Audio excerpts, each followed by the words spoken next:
এদিকে বৃষ্টিটাও কমলো। বাবা চলো আমরা বাড়ি ফিরে যাই। কাকু সত্যি অনেক মজা। না মা, এভাবে বলতে নেই। আর বাড়ি যাব কেন? মাছ ধরতে বেরিয়েছি, মাছ ধরা ছাড়াই বাড়ি যাব বুঝি? তাহলে এখন কি করব আমরা? আমরা এখন যাব মোড়লের জমিতে।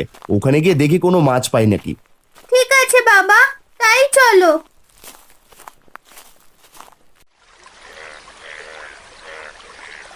দেখি এখানে খেপ দিয়ে যদি কোনো মাছ পাই।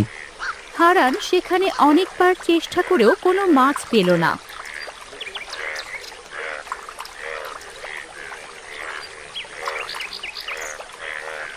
না রে মা, এখানে তেমন কোনো মাছ নেই।